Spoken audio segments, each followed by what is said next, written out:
Thank you, Mr. Speaker, sir. Before I begin, there's a famous English proverb that no job is big or small. Only thinking makes it so. Through performance of any odd job, if one is respectfully able to earn a living, then it should not be considered too small or undignified. I say this because it's an insult to our people, the seasonal workers. I mean, I'm sorry to say this, but Honorable Wanganika, when you certainly laughed and said that they went to fruit picking even when Australians are not doing that. So I felt that was an insult to our seasonal workers. Thank you, Mr. Speaker, sir, the Honorable Prime Minister, the Honorable Leader of Opposition, Honorable Members of the Parliament, our guests in the gallery, and our fellow Fijians. Nisambula Binaka, Assalamu alaikum, Namaste, and a very good afternoon to you all. Mr. Speaker, sir, I humbly rise to address this August Parliament on the 2022-2023 National Budget announced by the Honorable Attorney General and Minister for Economy on Friday, the 15th of July, 2022. Mr. Speaker, sir, I applaud the Honorable Attorney General and the Minister of Economy and his very hard-working team at the Ministry of Economy for once again formulating a budget that echoes the principles of our government through fiscal policies. Mr. Speaker, sir, the last few years have been nothing short of a horror movie which stars the whole world, and the plot twist just kept coming, from living through a pandemic to facing the effects of war. Fear and instability affected many countries, and Fiji was no exception.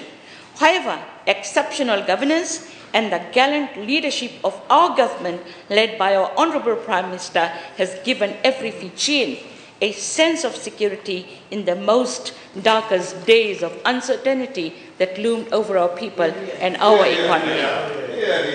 Mr. Speaker, sir, our ship has sailed through dangerous waters, but we all remain safe from havoc. This was merely possible because our captain had only one interest at heart, and it was the safety and security of our people, our Fijians. At this juncture, Mr. Speaker, sir, I wholeheartedly thank our Honourable Prime Minister for his decisive leadership and his vision for all Fijians. Mr. Speaker, sir, our economic recovery and our tremendous economic comeback is owed to the foresight, the confidence and the decisiveness of our leaders, and to the patience and belief of our people, our Fijians. We did this together, and I join the Honourable Attorney General and the Honourable Prime Minister in thanking our people for their patience and support. Vinaka Vakalevu to all Fijians. Mr. Speaker, sir, the Ministry of Women, Children and Poverty Alleviation has been allocated a total budget of 147.7 million, and we are indeed pleased with this allocation as we continue our bid to serve vulnerable Fijians. Mr. Speaker, sir, overall there is a 6.7% increase in the Ministry's budget from fiscal year 2021-2022. Operating budget for the Ministry has increased by 9.1%, and we wholeheartedly welcome this increase. Mr. Speaker, sir, COVID-19 and the current situations around the world continue to impact and shape the Fijian economy and the financial landscape. The Ministry for Women, Children and Poverty Alleviation, with the budget reallocation, will continue to administer programs that protect and serve the most vulnerable and contribute to the country's poverty alleviation strategies. The Ministry's focus remains, which is to ensure families and communities are supported through social welfare programs, gender empowerment initiatives, and enable the protection of children and vulnerable persons.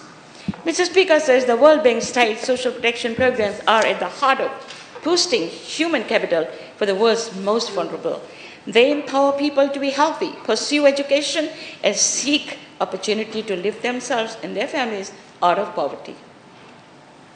Mr. Speaker, sir, this national budget reflects compassion and care for every Fijian, especially to our most vulnerable Fijians through the various social protection platforms within the ministry.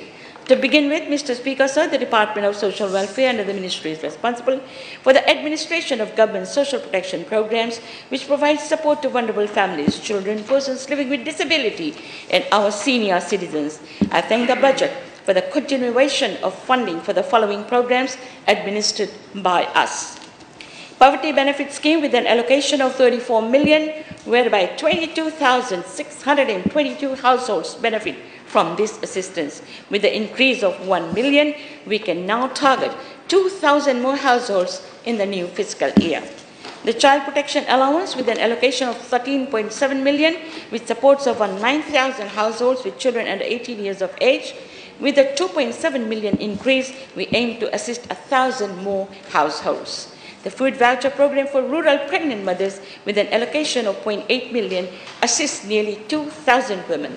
The social pension scheme with an allocation of 55 million is the largest social welfare program budget with 47,461 recipients. This is for Honorable Alleviation for your knowledge or information.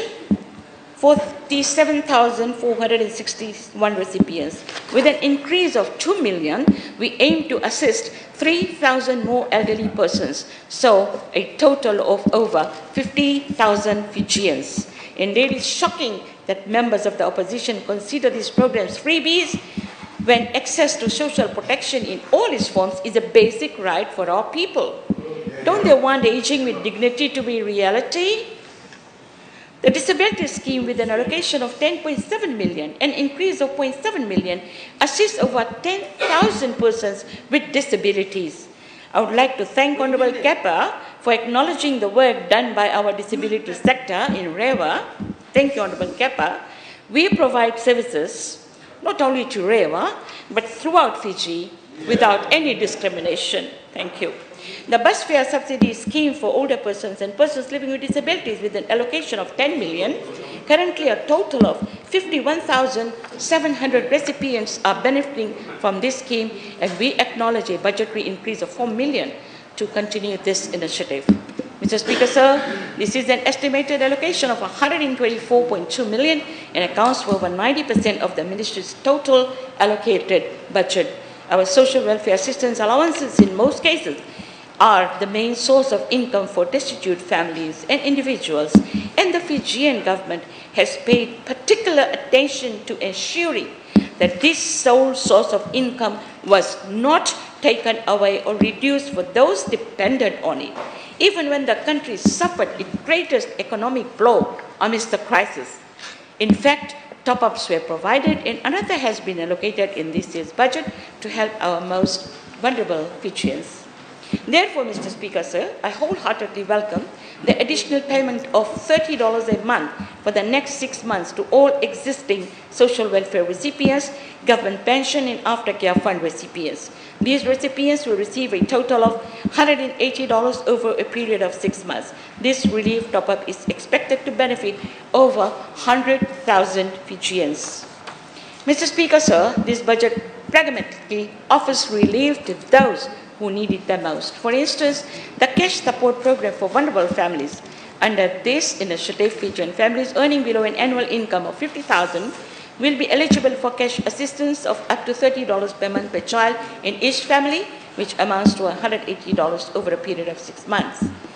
Mr. Speaker, sir, the official opponents from the other side of the House continue to disregard and condemn every effort by the FijiFirst government to assist ordinary Fijians.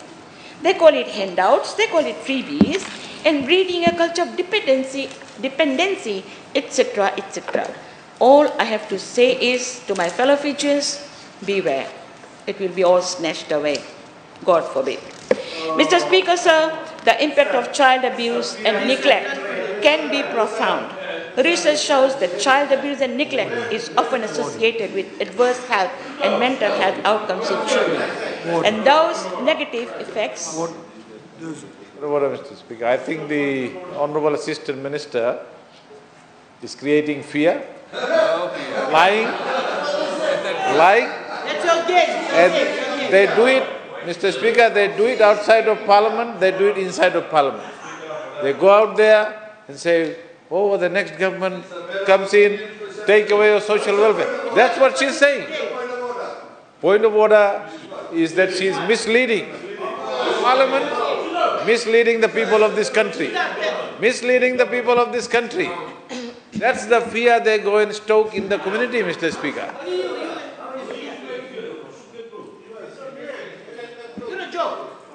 lying. Order.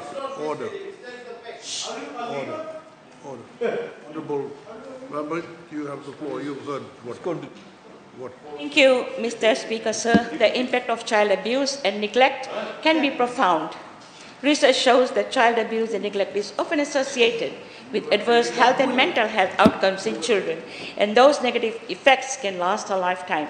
In addition to the impact on child abuse and neglect also has profound, broad implications on communities. Our children are the foundation and the future of this country, and the Fijian government has made commitments at local and international levels to ensure that Fiji is able to prioritize the safety and protection of our children. In recognizing the Fijian government's strong commitment to child protection, the ministry has been mandated by various legislations to uphold the rights of Fijian children. Aligned to these mandates and recognizing the importance of the ongoing work of the Child Services Unit under the Department of Social Welfare, the ministry has been allocated $100,000 to start the process in establishing the Department of Children. This department will be specialized to deliver services that are in line with legislative commitments and will indeed strengthen child protection and child welfare service across the country. Additionally, the ministry has been allocated $100,000 towards the refurbishment works required for the Fiji Juvenile Rehabilitation and Development Center, showing government's commitment to invest in our youth. Mr. Speaker, sir, my ministry strongly believes in close working partnerships with organizations whose activities and outputs support the ministry's strategic objectives and those who provide services in the area of child protection and child safeguarding, older persons, persons with disability, gender equality, women's empowerment and ending violence against women and girls, and in recognizing the need to strengthen existing partnerships and to build on a new partnership. The Fijian government has provided the ministry with $588,000 for Fiji National Council for Disabled Persons, $300,000 for grants to organizations for persons with disability, $300,000 for grants to voluntary organizations, which is an increase from the previous financial year, as this year government has included $100,000 to support organizations assisting vulnerable women and men that are psychologically challenged and who find themselves homeless and living on the streets. We care. The government cares. This grant will provide shelter and care for this vulnerable group. $120,000 for the National Council for Older Persons and $90,000 is grants to organizations for older persons. Mr. Speaker, sir, we as a state continue to include our senior citizens in all phases of development. The ministry continues to oversee the responsibilities for both existing and potential platforms of enhancing service improvements for older persons in the community settings, as well as those in institutional aged care settings. Fiji's commitments to aging is trended and projected in local, regional, and global analysis shows progress on aging within different national contexts. It is in this regard that the ministry has been allocated a new budget activity of $45,000 titled as Aging with Dignity to achieve government's mandate of leaving no older person behind. My humble respect to all our senior citizens of our nation. Mr. Speaker, sir, the government through the Department of Women is committed to promoting gender equality and the empowerment of all women and girls. Before I highlight the programs under the department, I would like to highlight that our efforts in response to gender-based violence has been globally recognized, which is the result of a coordinated response and targeted efforts by all stakeholders, including civil society partners, and I believe everyone in Fiji needs to be proud of this achievement captured in the UN Tracker report. Noting this, the government will continue to provide budgetary support to ensure that the department continues to provide an advisory role to government to ensure the integration of all women and girls' needs, interests, concerns, contributions, and perspectives into policies, strategies, programs, and budgets. Mr. Speaker, sir, the 2022-2023 budget reaffirms this government's commitment to gender equality and the empowerment of women with an allocation of $300,000 for the Department of Women, an increase of 63%, I wish Honorable Saloti Randro was here, from the previous fiscal year to implement its core programs under the Women's Plan of Action. Under the WPA, key thematic areas that the National Women's Machinery will be focusing on are ending violence against all women and girls, promoting women's economic empowerment, and improving protection from the resilience to climate change and disasters for all women and girls. These priorities are complemented with 4 cutting areas, including gender transformative institutional capacity development, women and girls leadership, sexual reproductive health and rights, and gender statistics. Major initiatives have secured donor funding for its design, development and implementation, and the WPA will support this mainly for the participation of the National Women's Machinery and coordination in advocacy role of the department. An additional 100,000 has been allocated for NGO grants and 400,000 for women institutions. Also an allocation of 25,000 to the Fiji Women's Federation will see a robust work towards strengthening its role in safeguarding women's human rights and interests. The Barefoot College construction has been allocated 1.1 million for the continuation and completion of the project. The challenges we face are interconnected and cannot be addressed in isolation. Mr. Speaker, sir, leadership, collective and coordinated efforts are needed, now more than ever, to transform structures of inequality and discrimination and put us firmly on a path towards substantive equality for all women and girls in Fiji. It is a process that requires partnerships, transformative approaches, new ways of working and solutions, improved data, sufficient technical resources, effective coordination mechanisms, and structures and commitments to foster an enabling policy, budgetary and institutional environment that adequately ensure all women and girls' rights, tackles the barriers they face, and meets their particular needs and interests. Accordingly, the Ministry has invested in and leads a whole of government initiative such as the Gender Transformative Institutional Capacity Development, that's ICD, along with the Gender Responsive Budgeting, GRB, which are crucial to ensure delivery for all Fijian women and girls. I am pleased to highlight that within the 2020-2022 fiscal years, the Ministry successfully rolled out the ICD across 9 agencies as pilots, engaging up to 80 government officials. As an outcome of ICD, selected programs from the 9 pilot agencies were allocated gender-responsive budgets to increase the participation and inclusion of women, such as 100,000 for spice farming program, 50,000 for vanilla farming program, 150,000 for poultry, and $300,000 for women in agriculture program, and fisheries food security program, $600,000. The National Women's Expo has been a signature event for women's economic empowerment in Fiji. In this coming fiscal year, government will reintroduce the program at a divisional level with the aim of recognizing women's talents, skills, and more so, valuing authentic art and crafts and linking women to markets domestically, regionally, and globally. 300,000 has been allocated to this initiative.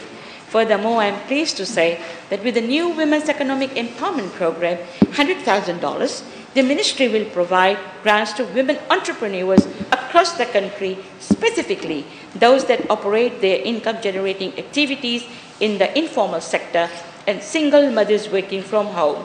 The grant targets women entrepreneurs who have already started their small businesses or are trying to build up, and for those who have already invested their own resources, one way or another, and have potential, will support to become successful entrepreneurs. $1 million has been allocated in HEC 50 to assist women entrepreneurs who wish to loan funds from the Fiji Development Bank.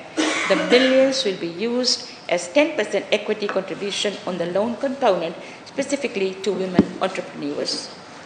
So I'd urge all the women, my fellow women, to go for it. Mr. Speaker, sir, the Fijian government strongly believes in accountability and transparency, and one of the tools for promoting this is through strong monitoring and evaluation system.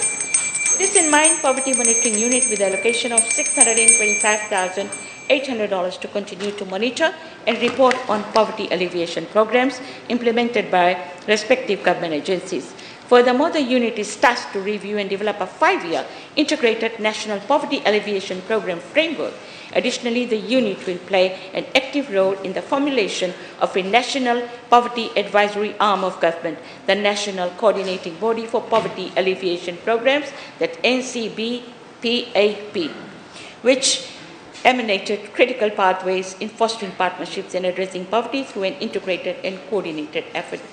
Mr. Speaker, sir, we are also glad about the increment in the allocation to our REACH project, whereby we have been allocated $110,000 allowing us to take services of the essential service providers right to the doors of our people in remote areas. Mr. Speaker, sir, since yesterday, I have repeatedly been hearing my honorable colleagues from the other side of the House say this budget is an election budget. So basically, Mr. Speaker, say they wanted a budget that provided no support to our ordinary Fijians. Did you want that budget? I mean, but people are dealing with the soaring cost of living. They wanted us to discontinue our social protection programs. They wanted us to cut civil servant pays. What did they want? Well, maybe instead of opposing our prudent national budget, the opposition members should have put their heads together and come up with an alternative budget rather than attending dinner parties.